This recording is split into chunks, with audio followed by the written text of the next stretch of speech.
वाहेगुरु जी का खालसा वाहेगुरु जी की फ़तेह। आज एक और छोटी सी मोटिवेशनल कहानी हम आपके लिए लेकर आए हैं।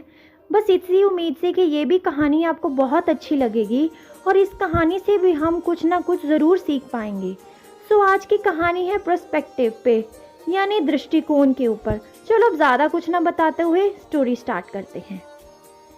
सो आज की कहानी है बूढ़ी अम्मा की, जो छोटे से गांव में रहती थी। उस बूढ़ी अम्मा के 2 लड़के थे। एक लड़का छाते बेचने का काम करता था और दूसरा लड़का नूडल की रेहड़ी लगाता था। और वो अम्मा हमेशा दुखी रहती थी और हमेशा रोती रहती थी। जैसे बचपन में हम सब ने हंसने वाली गुड़िया देखी है, और अम्मा की हमेशा दुखी और रोने रहने की वजह से सभी गांव वाले अम्मा को रोने वाली बुढ़िया कहकर उनका मजाक उड़ाते थे।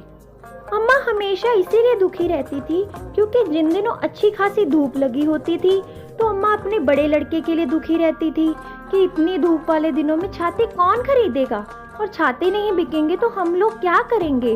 और इसी बात से दुखी होकर अम्मा अपने आप को रोक नहीं पाती थी और बस रोती रहती थी। और जिन दिनों बारिश हो जाए तो उन दिनों अम्मा छोटे लड़के के लिए दुखी रहती थी कि अगर ऐसी ही बारिश होती रही और धूप न लगी तो उनके लड़के ने जो नूडल बनाए हैं वो सूखेंगे कैसे, और अगर वो सूखेंगे नहीं तो वो बेचेगा क्या।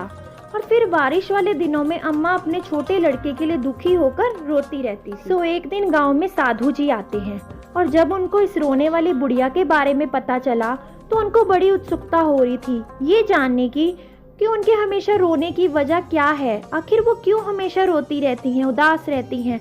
फिर क्या था, साधु जी इस बूढ़ी अम्मा के पास पहुंच जाते हैं और उनकी हमेशा दुखी रहने की और रोने का कारण पूछते हैं। तो बूढ़ी अम्मा ने सारी बात साधु जी को बताई कि वो दुखी क्यों रहती हैं और रोती क्यों रहती हैं। कारण सुनने के बाद साधु जी ने मुस्कुराते हुए कहा कि अम्मा, ऐसे तो आप हमेशा ही दुखी रहने वाले हो, क्योंकि ना तो बारिश होना बंद होगी और ना ही धूप आना। तो आप मेरी सलाह मानो, दुखी होने की जगह अब धूप वाले दिनों में छोटे के लिए खुश रहा करो। धूप लगेगी तो उसका अच्छा काम होगा और वो जिंदगी में कुछ बड़ा करेगा। और बारिश में बड़े लड़के के लिए खुश हुआ करो कि अब उसके खूब छाते बिकेंगे और उसकी दुकान खूब चलेगी। साधु जी ने समझाते हुए कहा कि उतार चढ़ाव जिंदगी का हिस्सा है। जिंदगी में अच्छा समय भी आएगा और बुरा भी, उसके बारे में हम कुछ नहीं कर सकते। अगर कुछ चेंज कर सकते हैं तो वो है अपना देखने का पर्सपेक्टिव, यानी दृष्टिकोण। ये हमें डिसाइड करना है कि हमें दुखी रहना है या खुश, क्योंकि ये सिर्फ हमें ही सोचना है कि किसी के दुख में दुखी होकर सारे घर का माहौल खराब करने से अच्छा किसी की खुशी में शामिल होकर सबको खुश रखो। जिस दिन बड़े का काम ज्यादा होता है तो छोटे वाले उसके काम में हाथ बटा दे, उसको भी खुश रखे और खुद भी खुश रहे। और जिस दिन छोटे का काम ज्यादा होगा तो बड़ा उसकी हेल्प कर दे।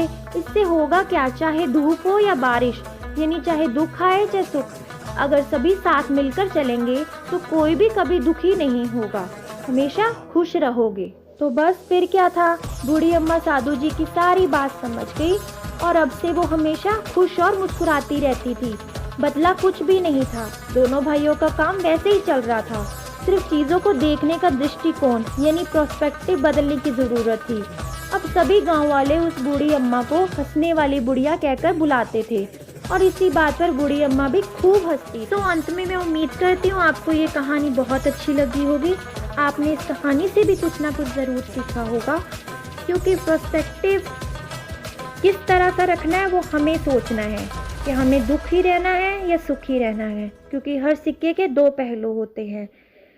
सो अगर ये कहानी ने आपका भी नज़रिया बदला है और आपको भी कुछ नया सिखाया है तो इसे ज़्यादा से ज़्यादा शेयर करें और हमारे चैनल को सब्सक्राइब करें। धन्यवाद। Thanks for watching our channel. Thank you.